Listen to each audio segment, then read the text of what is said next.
Hi, this is Savannah Saunders from the Wonderful World of Dance, and today I am so excited to be speaking with Lauren Lovette, Principal Dancer with the New York City Ballet. It's so lovely to talk with you all the way from New York. Here I am in London. So let's go right back to the beginning. Tell us about how old you were when you started dancing, and why did you start dancing in the first place? So I started around the age of 10. Um, and I started because my cousin danced. I wanted to be like her. I idolized her a lot. And my aunt owned a dance store in California. And so I was dancing around the store one day. I would hang out with my cousins there um, and play. And this amazing woman saw my feet. I had my foot up on a ballet bar, and she said, "You have the body for dance, you have the feet for dance, do you dance?" And I told her that I didn't, that my parents couldn't afford the classes. And she said, "Well, I'm a dance studio owner. I can pay for it for a week and see if you like it or you take to it." And so I got my aunt, and I worked in the store, and I got my dance clothes, and I was taking ballet almost the next day. So it was very exciting and abrupt. It happened really fast. Um, I loved it immediately, and that week turned into a month and then a year of free classes. But so you didn't dream like many young girls do to be a ballet dancer, and as you say, it came on really quickly as this wonderful person came into your life. How did that change things for you when you were so young in terms of changing your trajectory? Hmm. I guess I didn't really think about my future much at that age. I wasn't really thinking about what I wanted to do. I knew I wanted to live in New York City, um, and I knew I loved dance a lot, but I didn't know that dance was what I wanted to do.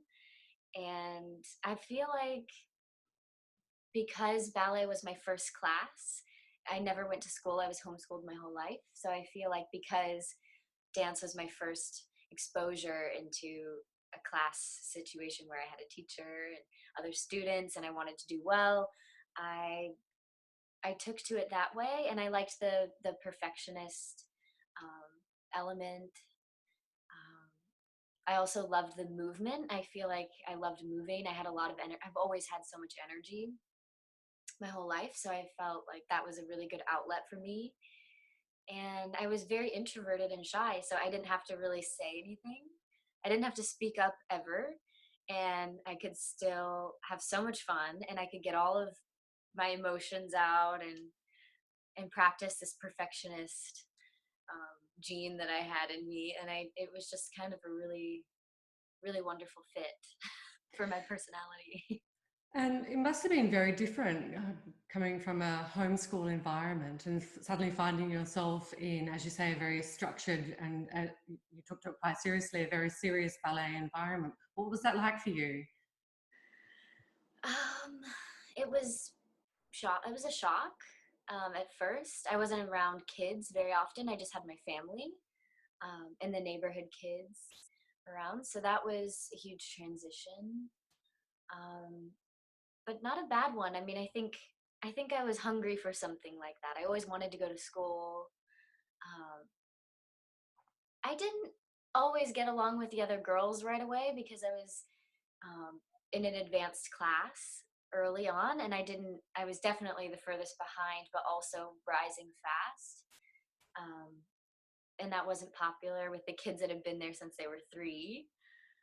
Um, so I cried a little bit and I wanted to quit sometimes, but my mom always willingly encouraged it. So I had to be rebellious and I said no. I'd cry, I'd tell her the girls were mean or the class was hard or I was sore and I'd never felt soreness before. And my mom would say, "Oh, you can quit. Let's just quit." And that was the perfect thing she could have said because I would be like, "No." Almost I, reverse psychology on you. exactly. Sounds like your mum knew exactly what you needed to hear. Yeah, I'm rebellious that way. I always tell my friends, tell me that I can't do it, and then I'll do it. But if you encourage me, then I'm over. Um, yeah, so I don't know. I always had that earnest climb the mountain mentality. And that mentality and your sort of internal drive landed you a place for the American Ballet School. Mm-hmm. So tell us about moving to the Big Apple and joining this prestigious company. What was your time there like? It was so fun and scary at the same time. I was 13 when I first went away from home. It was 5 weeks long. I hadn't been away from my family for more than a day, and that was terrifying in a lot of ways. But I took to it immediately. I loved it there. They asked me to stay when I was 13 after that summer program. And my parents and I both thought, oh, for a little bit longer, like stay for a few more weeks. We didn't really know that there was such a thing as moving away from home permanently to go to school, to dance. Like, it was so foreign to us. And yeah, my parents said no at 13. It's a little young. But I worked really hard the following year, and I was always a responsible kid, but I stayed extra responsible. I wanted my parents to know they could trust me, because I really did want to go to the School of American Ballet year round. I saw videos of it, and it was a dream. So I really wanted it realized. And what was it like moving? You ended up boarding at the American Ballet School. Mm-hmm. You're training full time. How did you deal with that? I mean, that must have been quite an intense experience for you at such a young age. There were a lot of things that were big about it. One being just being around other dancers that wanted to dance professionally as badly as I did. My local studios, I think I was the only one that really wanted to make it my life or my job. In New York, everybody did. And there was an intensity in the class. Everyone was good. I think everyone was better than me, coming from my eyes. I don't know. But it had this, I don't know, this new focus in the class that was at first very jarring, and then I started to learn to love it, and I need it. Even now, I need that. I need to feel like I'm being pushed by the dancers around me. I need to feel challenged, like I'm growing or I'm reaching towards something. So that was a big transition. All of the classes were on point. I'd never experienced that before. My feet hurt a lot. Those first months, I was going through so many punches. I had to pay for those myself. How did you, as a young student, having to come up with, buying new point shoes all the time? I did odd jobs. Tell us about these odd jobs here, so we can imagine Lauren Lovette. The life of Lauren Lovette. Yeah. Well, I would do teacher assisting, where I would help levels 1 and 2. I'd fix their feet and assist the teacher. If kids were being bad, I could calm them down, just have eyes in the room, demonstrate combinations. Did that. I did hall monitoring, another thing where you keep kids quiet, mostly. Babysitting. I did a lot of babysitting. I'm good with kids. I did something called a community development assistant, and it's sort of a bridge between the RAs and the students. It's a student RA position. There are only 4. You come up with community events and programs. You get kids to attend fun Fridays. Sounds actually really exciting, actually, Yeah. and quite a great experience, I could imagine. It was good because I had to interview for it. I had to write a whole thing down of why I wanted the job and why I deserved it, and I had to learn how to speak up, which and up until that point I wasn't terribly good at. I definitely lean more toward the introverted personality type.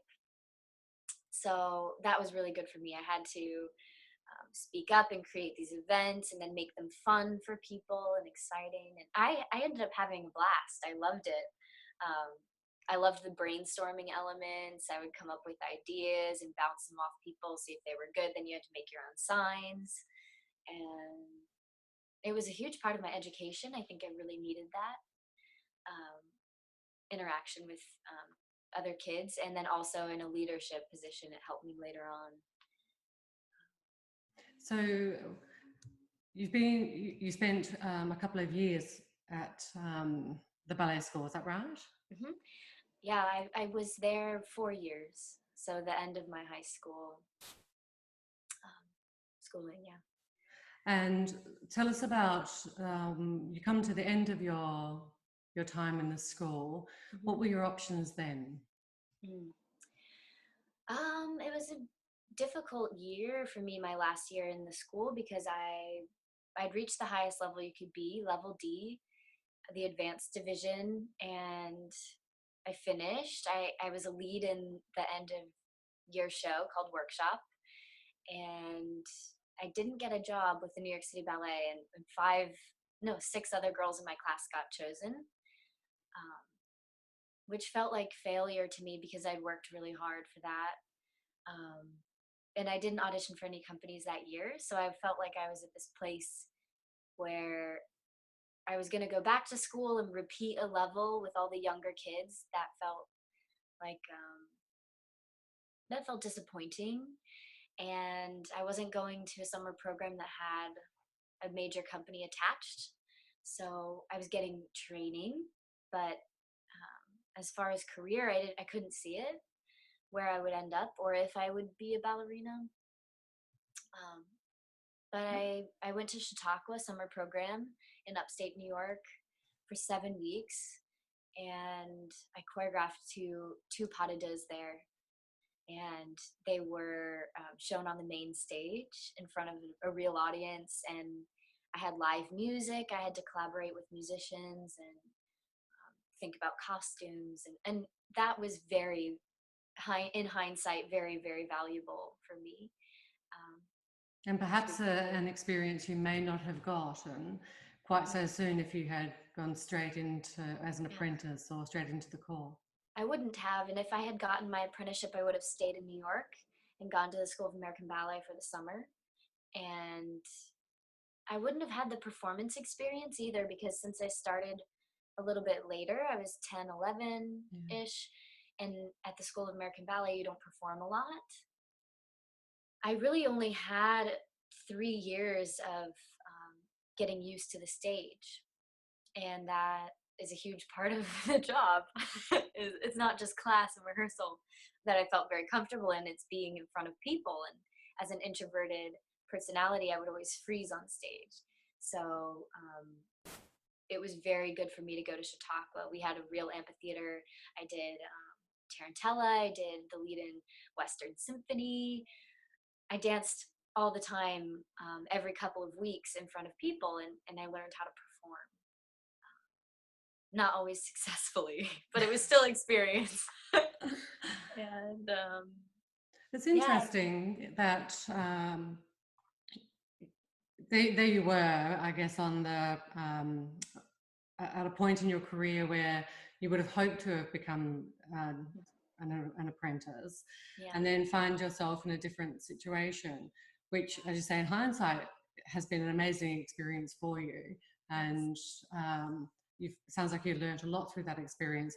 But it must have been quite difficult to hear that other dancers in your class had been given company positions, yeah, but you hadn't. And it's sort of it's quite hard to, even for me to hear, and I know lots of people will be listening and thinking, to hear that you may have considered giving up at one stage is quite startling, really.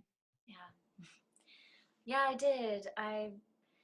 Um, yeah, it's discouraging in the moment because you Yeah. can't see the future, um, and you don't know how events are lining up. You don't know where you're going. So for me, the only thing I could see in front of me was no, Yeah. the word no, or not yet, or not good enough, or weak.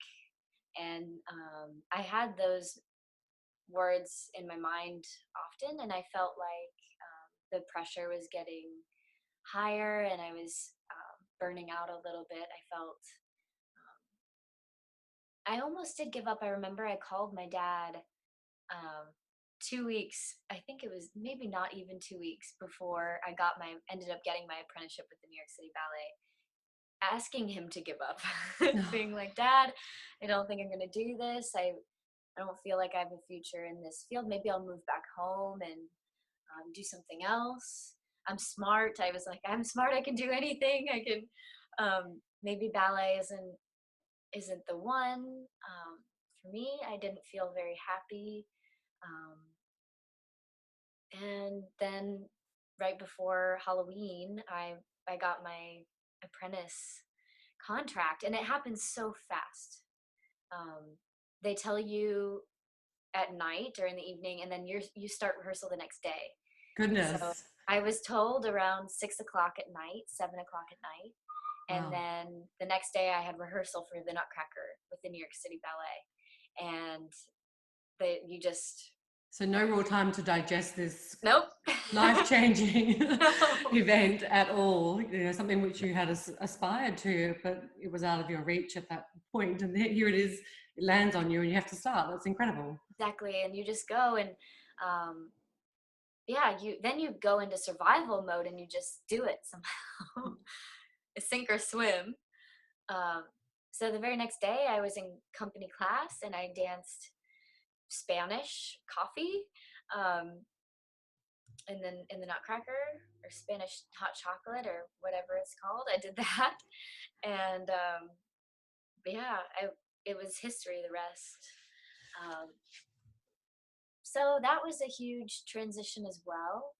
And I didn't. Apprentice year is hard. You don't feel like you're a part of the company. You feel like everybody's watching you all the time. Class is huge. You're used to maybe 25 students in a class, and then you go into a setting of 100 people, and Wow. it's uh, it's very different. You feel claustrophobic, like there are people around everywhere. You don't know if you can go in the combination or where you should stand at bar. You feel like you're in everyone's way. Um, it's a lot at first, and then I know my whole apprentice year, most of it, I had a head on me of some kind, covering my face. So I was a monster. I was a giant fly creature in Sleeping Beauty. I was a hound dog face, every kind of mask you can wear. So cute. Which is probably good because I had braces at the time. Oh, just to add to it. Just to add to all that beauty. So, but then you were given a position within the corps. Now, the corps is often described as, you know, the backbone of a ballet company. You know, the hardest sort of working element, and quite tough. How did you find it? I found it very freeing.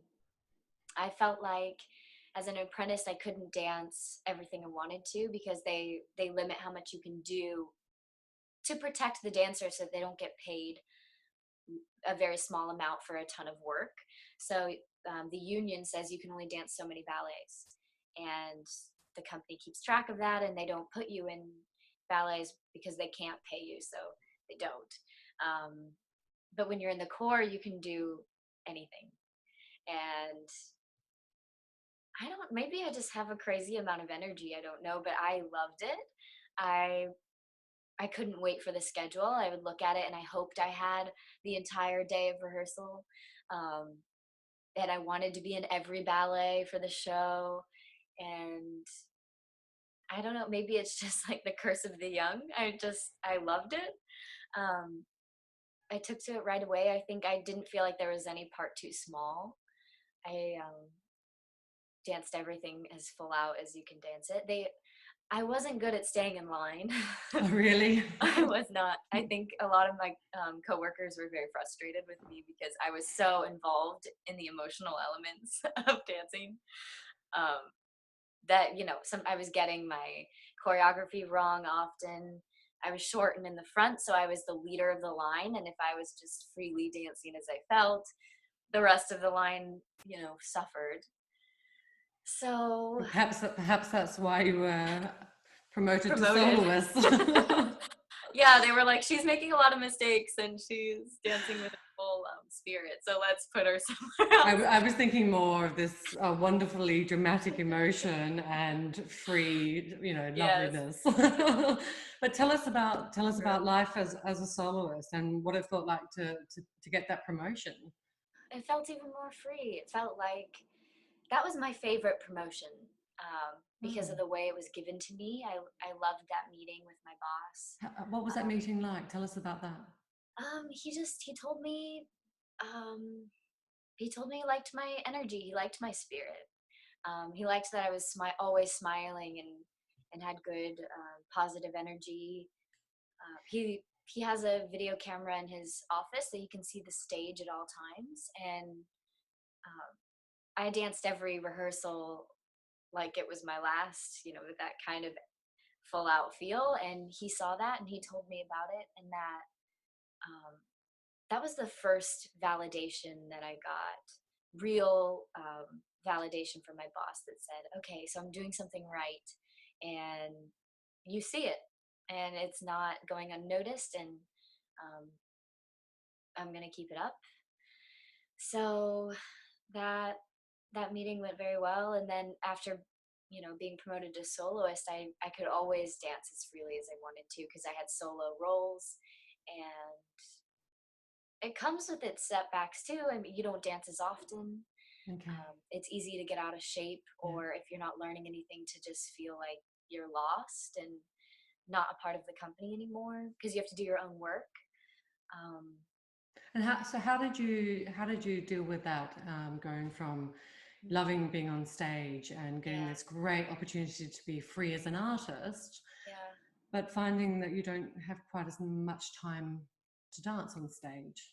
What did Well, you what for did you end up me, doing?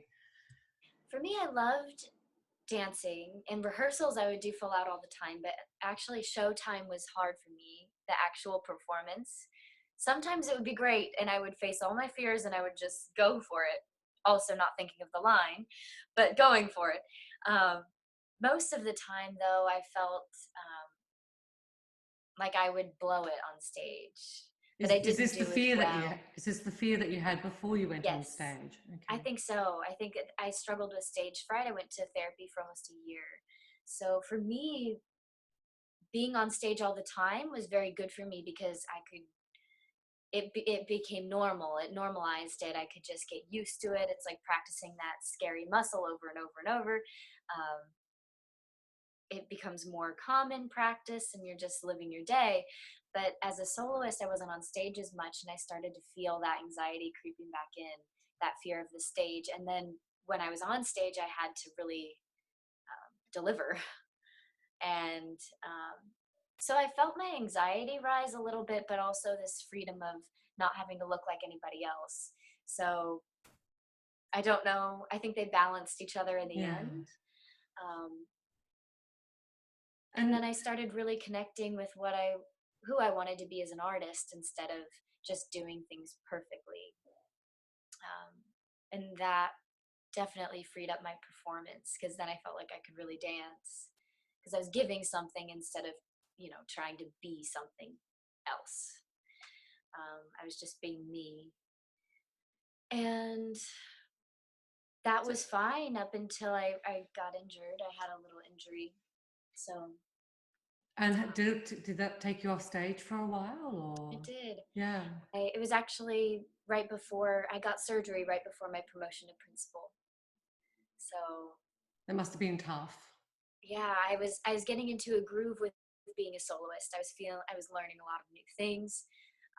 I was starting to rise. I felt like my performing was getting better. I was getting used to the stage, but I had this horrible pain in my foot, and I knew I had an extra bone in there. I knew it was about the size of my thumb, the tip of my thumb, and it would float. So I knew about it, and I'd been to see doctors, and they said you can dance with it if it's in a good place, but if it moves around, then you have to get a lot of therapy, and you have to really be on it and watch it. And I was just in this chronic pain that I needed to get rid of, because I was finding myself dancing recklessly. I wasn't warming up. I wasn't taking class. Was this to avoid the pain? To avoid the pain, I was doing the bare minimum. Mm-hmm. Like exactly whatever was asked of me is what I would do, but I wouldn't do anything extra. And I felt like even what I was asked to do, that I was starting to try to do, wasn't working in my favor. My dancing was suffering just by avoiding pain. So I talked to my boss and I asked if I could get this surgery, and I asked him when a good time would be, and he said, I want you to, dance a long time. So as soon as possible, but he wanted me to dance solfège, la solfège, Mm-hmm. which Tough was my role. first real full-length ballet. And it's all jumping, which is very hard on the foot. So I didn't do much else that season. I just focused on that. And I loved it. I really loved it. Sorry if you can hear my cat. I was actually thinking it was my cat. I was like, No, oh. like, it stops soon. Keep going. So I had this surgery on my ankle done, and after 2 weeks of being in a boot, my boss promoted me to principal dancer, and that was very confusing. Why was it? Why did Because you find it confusing? Yeah.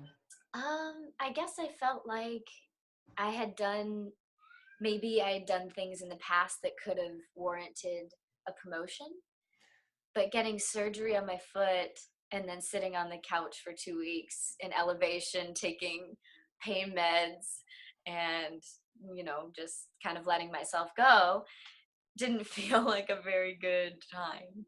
Not like this quintessential moment that you No. probably had envisaged, or similar to Yeah, your soloist promotion. exactly. Like I Different. envisioned getting off stage after dancing something really hard, and my boss saying, I'm so proud of you. That performance was principal worthy. You're a principal now," or something. But it didn't happen like that. I hobbled in with my boot, and it happened very informally. He just said, "You're promoted. You're not surprised," and he slapped me on the back, and he left, and that was just it. So then I had these 5 months away from the stage, and a lot of it away from work, with a new title, and I didn't really know what to do with that right away. So I spent a lot of time worrying about getting back on the Coming stage, and back, yeah. if my foot was going to be okay, but then also, am I principal worthy right now? I don't know. And I had never had a serious injury, so I didn't know how to stay in shape really. Um, and it was very stressful. I can imagine. But I did. I came back in Nutcracker, and it wasn't wonderful right away. Okay. But I kept working. The pain in my foot didn't go away for a little while either. It took about a year after the surgery to really feel good. And so you've been a principal now for about 2 years, is that right? Mm-hmm. Yeah. Yep. So you say you've had an injury and pain for a good year and a half of that Yeah. time. How are you feeling now? How's life for Great. you? Yeah. That's great. I mean, I did have another problem with my other foot for a little while, which ended up being something so small. But even little things, if you avoid a little pain, it can turn into a greater pain somewhere else. And I was compensating badly. So, but yeah, I'm happy to say that both of my feet are doing wonderfully. So Pain free. tell us about your favorite roles that you've been dancing as a principal. Let's talk about some of the joys and that you have in your life at the moment? Joys in my life. So I love everything that I dance. So it's hard for me to choose special things that I love, but I love doing Juliet and Romeo and Juliet. I love pretty much any romantic role. Mm-hmm. Any dramatic role I love. Like The Cage is one of my favorite ballets to dance because it's so crazy. It's so creepy and weird, and I get to be all of those things I was so afraid of looking stupid, and so afraid that other people would see. Like if my face looked weird, um, I was always afraid other people would think I looked ugly or stupid or weird. I just spent a lot of time insecure thinking about other people and what they were thinking. And ballets like The Cage got me out of that. So I find them these little gems of freedom where I was forced to kind of go beyond myself, and then you're not afraid to go back there. So they're huge growths. I love those kinds of things. Um, DGV is a really fun one. Christopher Wheeldon choreographed that on you and Royal, I believe. Um, but it has a big lift in it. I do the central pas de deux that has the Mm-hmm. press lift where he walks the ballerina in and down stage, and I'm afraid of heights. Oh goodness. Very afraid of heights. So another growth. Another fear conquered. Yes, anytime I'm conquering a fear, I feel really, really good afterwards. So I've become very addicted to that feeling. And in your these roles, and particularly you're saying you love the dramatics and the theatrical and the character extension. Mm-hmm. Tell us, how do you have a particular process that you go through for preparing for each of the roles, or tell us about how that works for you? I would love to get a good process. Okay. I would love that. I'm a very spontaneous person. So it's hard for me to create habits, even good ones. So pre-performance rituals, things like that, I don't have, which I'm hoping to develop this year. It's on the list. Um, but I try to center myself somehow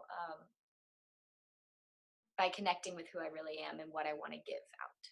So if I'm doing a role like Juliet or Aurora, then I find myself in the character, and I'll get emotionally in a state of something that I know well and personally, and then I can give it to the audience. So I stay more in that realm because I'm less nervous over there. If I'm thinking about the actual emotions driving my performance, if I'm thinking about getting a turn or a lift or something technical, it's harder. Um, but it depends on the role. It always depends Yeah. on the role. Some roles, it helps me to think of a technical aspect because I know I'm going to be really flighty or really nervous and I need to not worry about emotions. So I don't know. I really don't know what to say. I haven't figured out the key for a great performance every time. I don't know if it exists. So I wanted to ask you, you sort of mentioned this throughout this wonderful discussion. You talk about sort of, you know, looking after your body, looking after your mind, and looking after your soul, really. Yeah. You know, as I think everyone knows, you know, it's very, very difficult and hard career because obviously you've got to take class every day and you've got to rehearse and you've got to perform, and it's quite difficult. How do you stay motivated, particularly through, you've been through injury and setbacks, and here you are at the sort of, you know, top of your career. How do you make sure you take care of yourself now so that you can keep this wonderful career going even longer? Hmm. Oh, it's such a good question because I feel like that changes depending on the trial or depending on what it is I'm going through. But mostly I have to think about why I dance, because that's a big one. There are a lot of reasons not to do it. So why do you dance? um, I dance because I feel like it's almost my contribution to the world. It feels almost spiritual to me. It's how I connect to a higher calling. And I'm not a religious person, but for me, it's almost a deeper sort of sensation than just, I don't know, articulating these perfect body movements or steps. Like it's something on a deeper level. Um, and it's sort of, steadfast throughout all of the different changes of my life. So I believe even if ballet wasn't my career, if it wasn't my job anymore, I would still go to class because there's something so deep rooted in who I am. And movement is an expression. And for me, I feel like it's my best expression. I don't really love speaking that much. I'm getting better at it. I don't really love it. I don't like being in front of cameras or even audiences, not that much, but there's something about the physical expression that's really just for me. Well, let's talk about that Yeah. because I'm really interested in your choreographic work and this new, as you say, this expression of who you are as a person, as an artist. Tell us about how you came to choreography and what it really means to you. Well, choreography started as a dare to myself, really. I signed up when I was younger. I was 16 in school at the School of American Ballet, and there was a sign-up sheet, and I was in a time of my life where I was signing up for everything, um, just to face fears. That was pretty much my only aim, was to do things I was scared to do, and I didn't think I would get chosen to choreograph, but I ended up getting picked, and then it became a reality. I had to do this thing. I had to make a little ballet on people, real people, and find music and do the whole thing. And what did I want to say? And I didn't know any of those things going in. I just did it somehow, and I picked a Bach piece that I really really found moving, and I loved the process. Um, there were ups and downs in it, but I felt like it came kind of naturally to me, because I'd never improvised before, because you don't do that in ballet. You don't. Um, I'd never taken an improv class or anything like that, but the feeling of freedom that you get when you have the music and you can dance however it makes you feel. Um, I really, really loved that sensation. So I started choreographing in school, and my boss recognized it as something nice. He liked what I did and asked me to make something for the summer program students in 2009 as an apprentice with New York City Ballet. And so it was the first time I got paid to make something, and I felt a different kind of pressure with that. I felt like, oh, this is a lot more complicated than I thought. There's deadlines, and it's not just moving freely to music as you feel inspired, and there are kids involved, and there were a lot more elements to it, and I think that scared me off a little bit. Um, I didn't feel like I had a great amount of talent in that area, because I saw other choreographers that were making more amazing things than I was. So I thought, I'll focus on dance. Um, I also so badly wanted to be a ballerina, so I didn't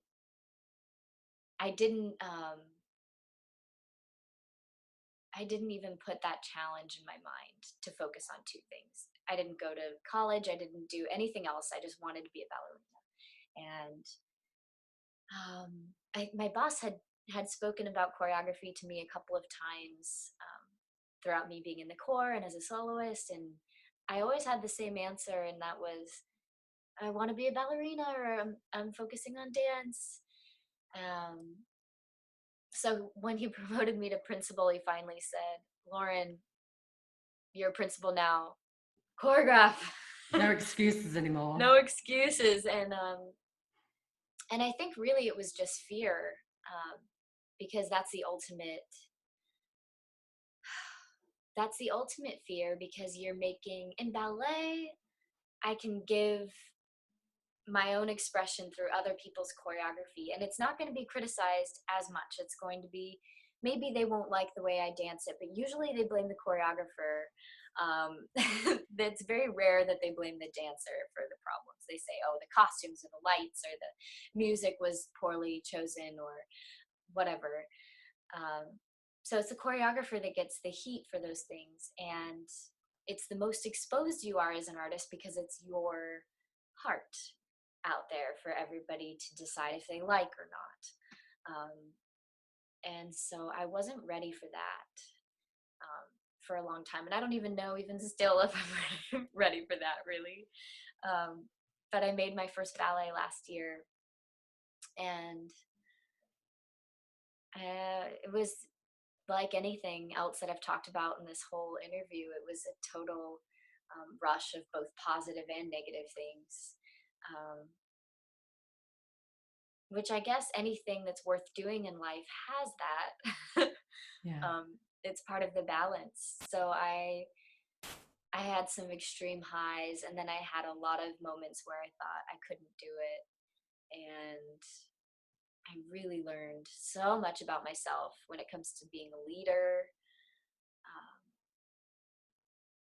I don't have a very good poker face, and people can see through me often, and that's not easy as a creator, because you're a leader. You need to convince other people that you believe in the project, and sometimes you don't believe in the project, and if your dancers will feel that, and then they'll get insecure and say, oh, I'm not a part of something great anymore.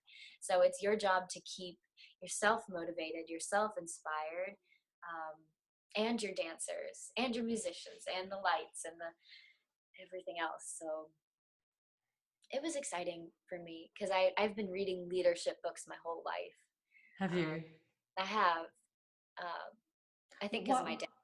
Oh, because I was going to ask you why you It's had my been reading dad. leadership. Yeah, tell us about that. Like, what is your My dad? dad, my dad's an entrepreneur, so he started a lot of businesses growing up, and I just got used to it. I was daddy's girl, so um, I was always in the room. He was bouncing ideas off of me since I can remember, and it was my favorite thing.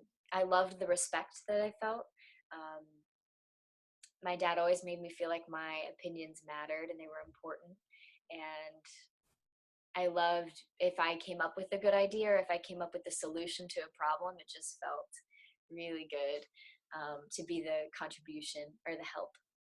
So, And perhaps part of that creative process again, and maybe that's why mhm. it's sort of Oh, the I love it. choreography draws you in, because it's this creation that you get It is. to go through again. Yeah. I love making things. I've always loved making things. And it started with my dad. We cooked together also. So I was his sous chef in the kitchen. So it was um, my dad coming up with some idea, and then I would offer something, or I always knew what he needed, and I loved assisting in the process. And then when I moved away from home, I started doing stuff like that on my own, or cooking for myself, um, making things, sketching. um, I do so many crafts, it's crazy. I just like doing things with my hands, and I like um, being directly involved in something new being made. And you're right, that is um, one of the things that draw me into choreography.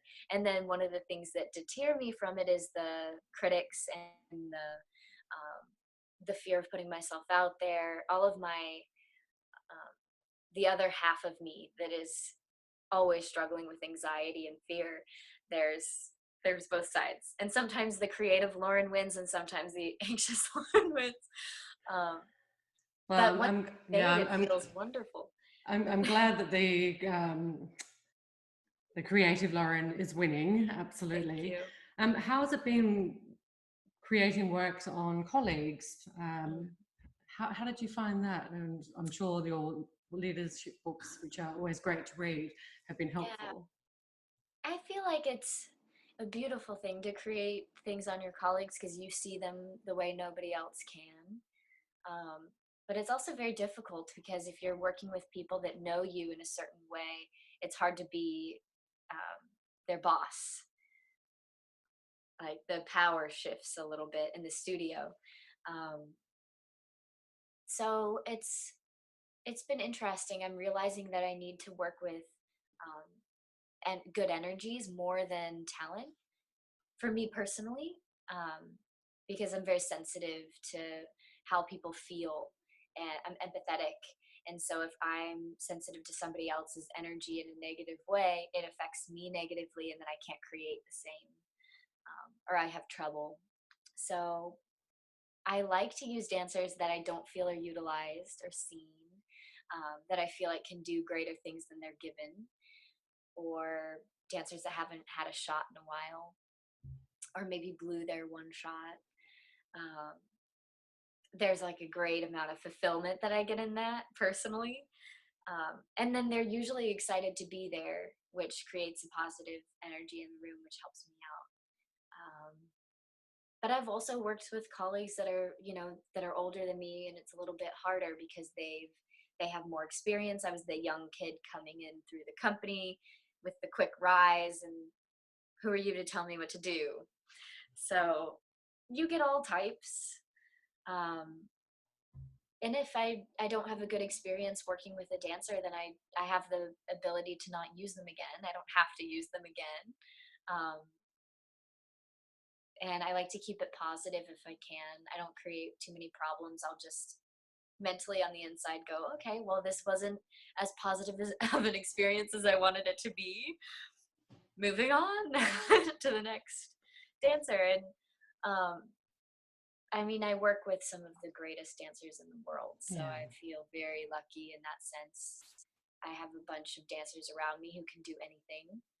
Um, And your it's work. artistically freeing. Yeah, I was going to ask because, as you say, you do have this incredible bunch of dancers around you, Do. and through your work, is it? Do you have it? I mean, you're only sort of quite young, and you're getting started in your Uh-huh. choreographic journey. But even at this stage, do you feel like you have something specific that you want to say, Mm.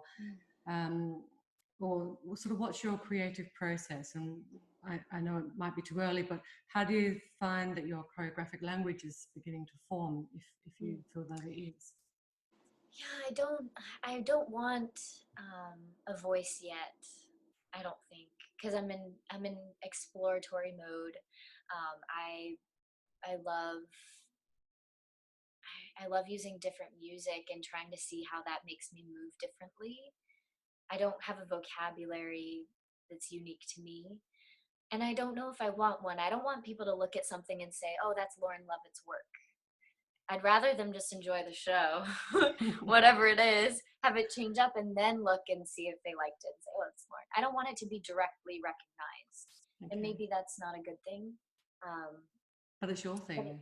it's my thing. It keeps me interested. So um, last fall, mostly I just wanted to make something that was more classically based because I'd been in the company for a good amount of time, 7 years, and I don't know, I saw the same kind of ballet being made over and over again, with dark lighting.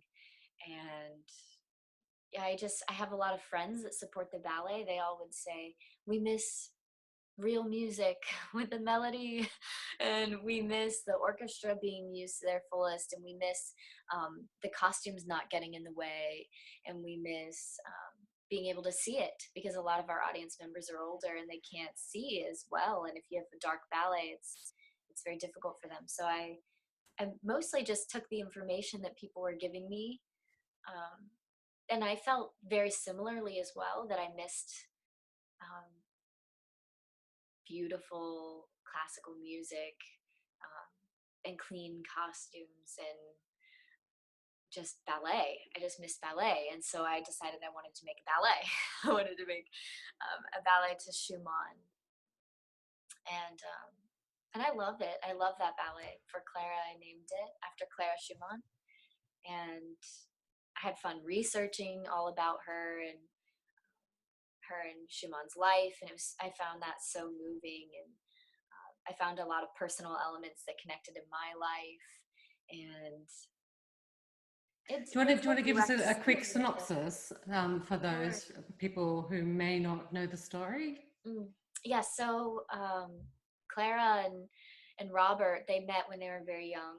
Clara was especially young, and under her father's sort of control at the time. She was a very prominent pianist in Germany, and this great prodigy, this amazing talent, and was well known. And her father was sort of um, driving her in that sense, but she fell in love with Robert Schumann, and Schumann wasn't um, well known. He was starting up, but he had a lot of failures as a musician. He wasn't as strong, but he was really in the composing side of things, and she really believed in him and just you know fell madly in love with him. So they really fought to be together for years. They were kept apart. They would see each other only once, maybe not even that, a year. And they fought the courts. And then one day before the battle of the courts they won, and their love prevailed. She could have waited one day and then had her own free choice just by being of age. But it didn't matter because it was the principle of it. And they had this incredible life. They had 8 kids, and she gave up a lot of her own um, ambitions and dreams for him. They had very thin walls, and so in order for Schumann to be able to compose the works that he did, she had to stop playing music. And it's a sad story because it Yeah, doesn't it end is. well. Yeah, He he went mad, he went crazy, and with a mental illness, and she took care of 8 kids alone as a woman. Um, goodness. and she did it as a performer. She played music, and she played a lot of his music, and she made his music great. And I think, I don't know, I was moved by the story. It's a I very was moved moving by story. Schumann's mind. His mind Mm. was um, interesting to me. It was complex. Like, he doesn't he doesn't keep one mood in most of his music. It'll be going one way, and it's so pleasant and beautiful and utopian, and then he goes all the way into some dark valley. And I think a lot of us feel that as humans, where we have two sides of us, and his was just more prevalent for people to see, and it made beautiful art. And he made this piece. The piece I chose was the last thing he made for Clara, um, the last really good thing that he made, really, before he died. And it's not a very well known piece, and there are a lot of musicians out there, scholars, that would say it's not his best work. Um, I don't know that much about music, but I know I was moved by it just without even knowing the story, just listening to it on Spotify. So if I can feel that listening to it on Spotify and then learning what it's all about, I think other people would be moved by it too. And Clara really pushed for this piece of music to be edited and shared. She really wanted it to be known, and Brahms helped her with that. And even still, it never really took off as much as some of his other works did. And so I named my ballet For Clara because I wanted it to be, it's a gift to her. The music was a gift to her, but it's also um, because I know she wanted it to be known so badly, and it never really did in her lifetime. So that's why I did it. But, And I love that. I love that you call it For Clara because yeah. not only, as you say, it was a gift from him to her, but it Yeah, almost sounds like the work that you've created is almost a gift to her as well in telling yes, her story as it much as was. telling his story. It Yeah, was. I really like that. And I showcased two different relationships within the ballet. There's one that's very what's the word? It's pleasant. It's um, not predictable, but it's very Traditional? it's yeah, it's flirtatious a little bit. It's young, it's youthful, um, and it's full of discovery. That pas de deux. It's very playful and fun and sort of a different kind of love. And then there's this other relationship that's very turbulent. The music gets very dark, and I know it's the dark part of Schumann's mind that comes out there. The whole ballet just changes 7 minutes in. And that pas de deux, I wanted to show a couple that stays together, um, that is fighting to make it work, I guess. And it must have been what they felt often, with his mind being as insane as it was, and him actually putting himself in an insane asylum. So it was It's very interesting. I quite a tried, it's quite a tragic story, isn't it? yeah, Mm. yeah. The ballet ends with one woman standing, um, and I wanted it to. It starts with a man and it ends with a woman, and I wanted it to be just Very a freedom. poignant. Clara, and at the end, did it on her own. And there's one character that never has a partner the whole time, and they're observing things, and they're sort of this frosting on top of this whole story, this whole cake. Um, then yeah, so it's not a long ballet. It's like 15 minutes, but a lot happens. Maybe too much.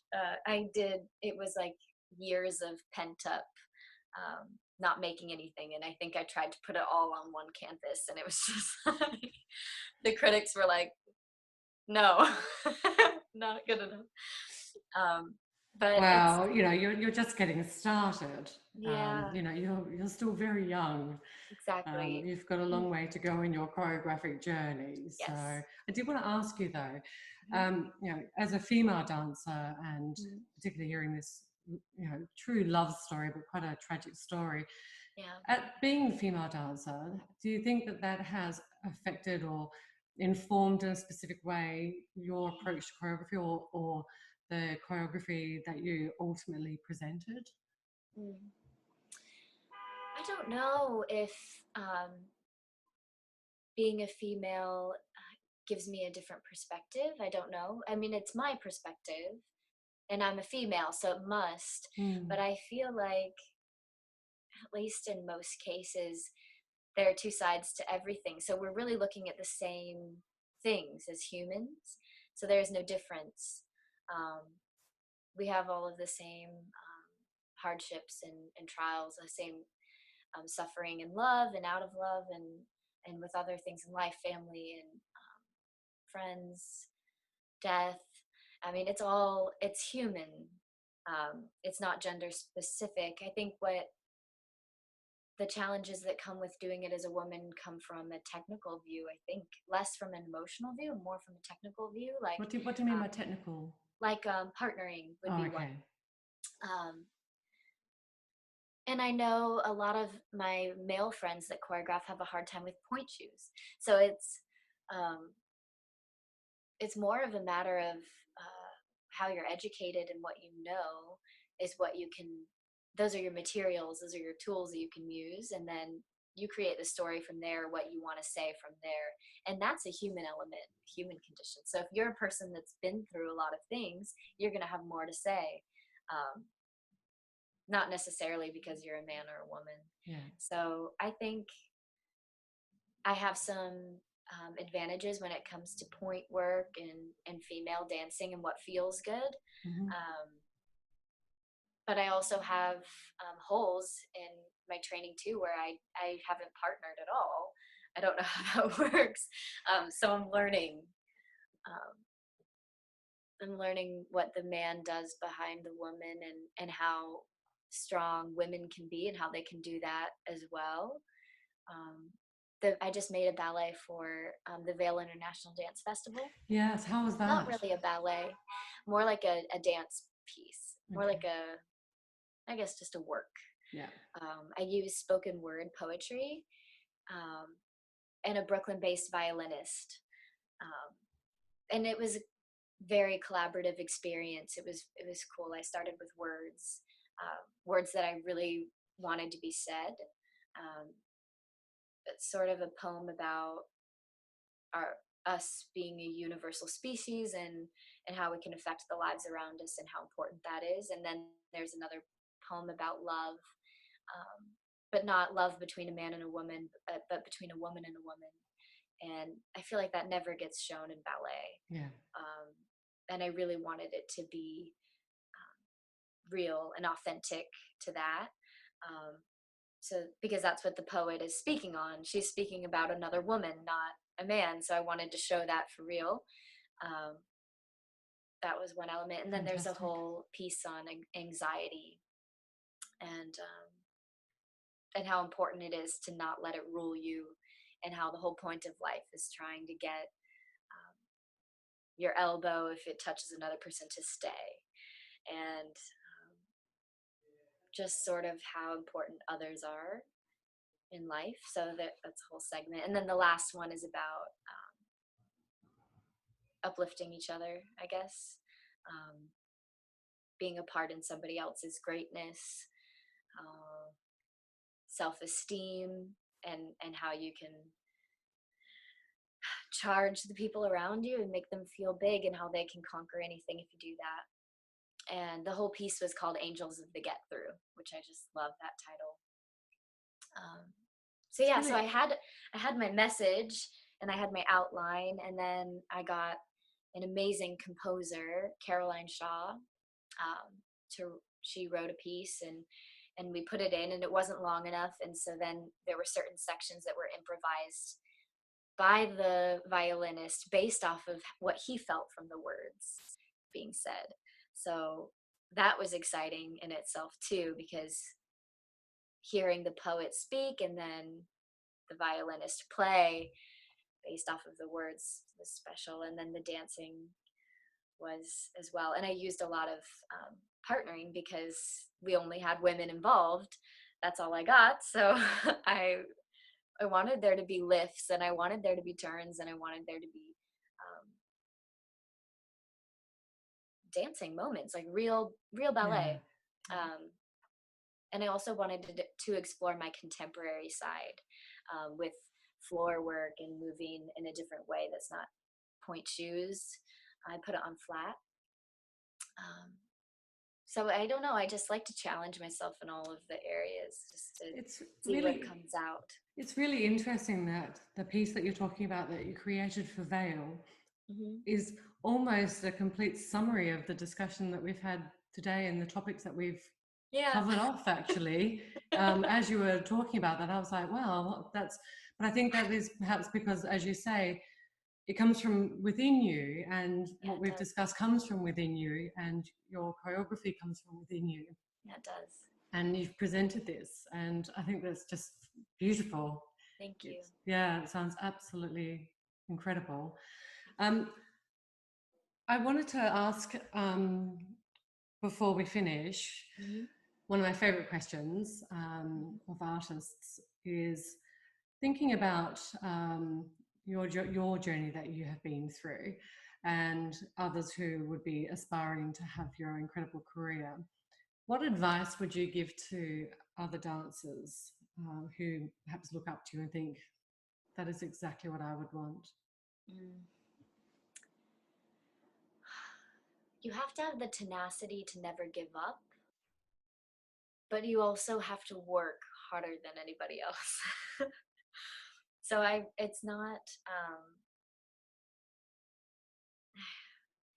not about comparing yourself to other people. It's such a personal journey. Um, you can always go further and harder than you think that you can do, always. But then you have to balance that with who you are as a person as well. So I feel like, at least for me, who I was as a person came first. And then as much work ethic as I could possibly instill in myself came second.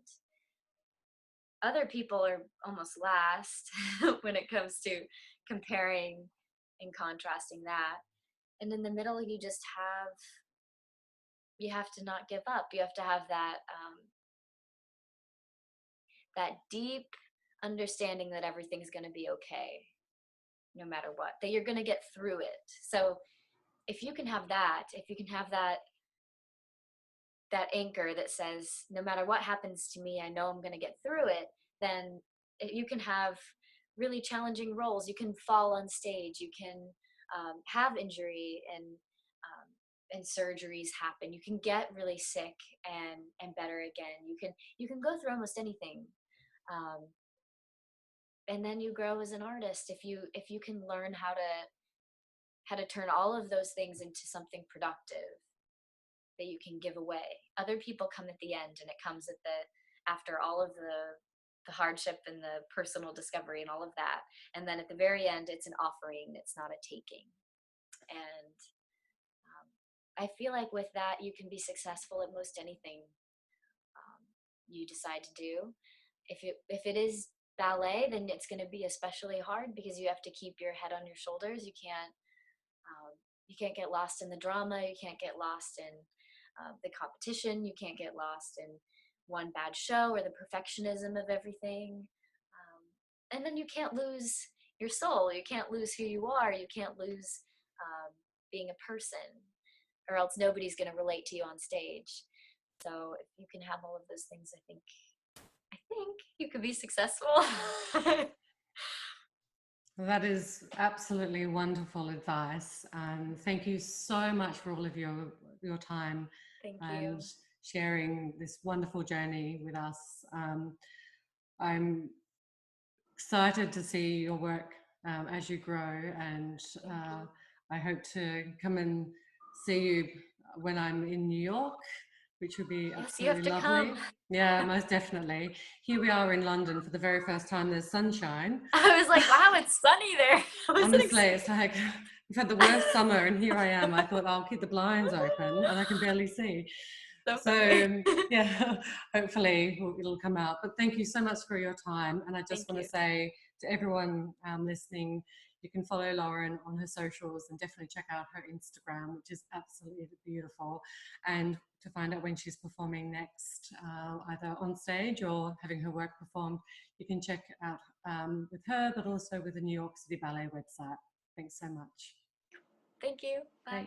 Thanks. Bye.